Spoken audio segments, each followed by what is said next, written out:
Okay, I feel like I gotta make one more because why watch me? Why watch my channel? I just told y'all that I'm just found out this week that I'm an anxious attacher. So why watch my videos when I have no experience on how to recover from this? But I've had a lot of life experience and I've had to recover from quite a few different things. When I was 20 years old, no, I'm sorry, I was 23.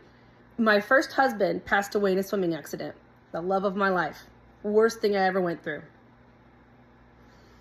It almost broke me.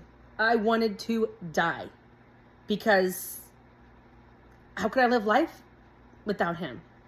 And he died on June 5th, 2004. We're coming up on the 20-year anniversary. And I remember in the car one day back 20 years ago thinking, how can I even do 20 years of life without him? How can I?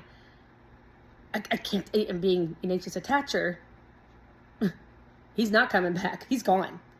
I didn't know I was anxious attachment back then, but now I can see how it even made coping with that worse. But I made it through. I did the work. I got through. And it was by the grace of God that I'm here today and I didn't take my life. That's another story for another video. Then after that, let's fast forward. Then I was married to an alcoholic. Go figure, right? So I married it. So after I recovered, after his passing, I married an alcoholic. Shocker for the anxious attacher, right? That was a catastrophic relationship, let me tell you. And I stayed with him for 13 years because I wanted our son, who's 12 years old, to have an intact family. I wanted to give him the childhood I didn't have. I still try to do that for him, even though I'm not with his dad. It's all about giving him what I never had. And I hope I'm doing a good job. Only time will tell when he gets to be an adult. But, excuse me. So, I don't know how much to share with y'all. Anyway, so 4th of July, 2020, COVID, all that. I had a 4th of July party in my community, in my townhome. Don't judge if you were pro-vax, pro-social distancing. Sorry, I didn't. And we all are alive and fine. But regardless, that's neither here nor there. Hope that doesn't offend anybody. But, so I had a little get together on the 4th of July. And my ex insisted he was going to show up. I didn't want him to, but he showed up anyway. And he was drinking. He had fooled around with a coworker. Showed up at my 4th of July party with a hickey on his neck.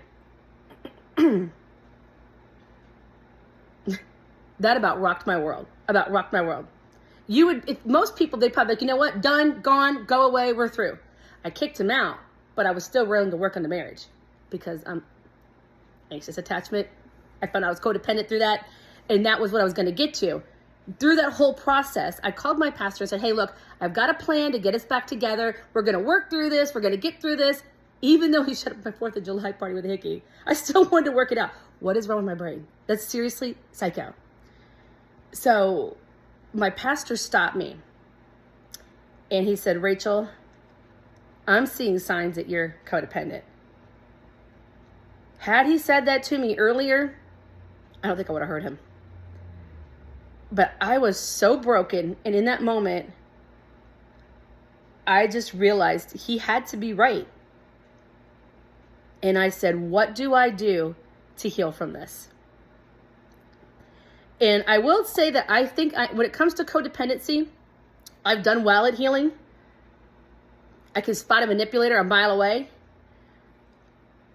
The one thing that codependency I didn't heal from, was the anxious attachment. Now that I'm aware of that, I'm going to heal from that too. Once I am aware of something going on in my life that's not supposed to be there, I'm going to fix it. I'm going to do everything in my power to fix it. It almost die trying to fix it, or die fixing it, because it's going to get fixed. So that's why y'all should stick around and see what I have to say, is because I will give you the tools to get through this, and I will do it as I'm going through it. And yeah, I think that you should stick around and just hear what I have to say and see if it resonates with you and see if it's something that can help you. I don't really have like, I'm not like a licensed psychologist, but since I have a passion for this, since my first husband passed away, I went and got my degree in psychology. I have a BS in psychology. And then I went on to get my master's degree in biblical studies, because I don't believe that we can heal our minds without God involved. I think that we need, because we can't heal ourselves. We're a mess. So we need something outside of us to heal us. So I think we need to incorporate God into our healing process. That's just my opinion on it. So yeah, I just wanted to give you a little video on why you should even consider what I have to say, because I've been through a lot of life and I've healed from things that have really been really painful in my life. I healed from the loss of a spouse. There's nothing worse than that, except maybe a loss of a child that I can think of.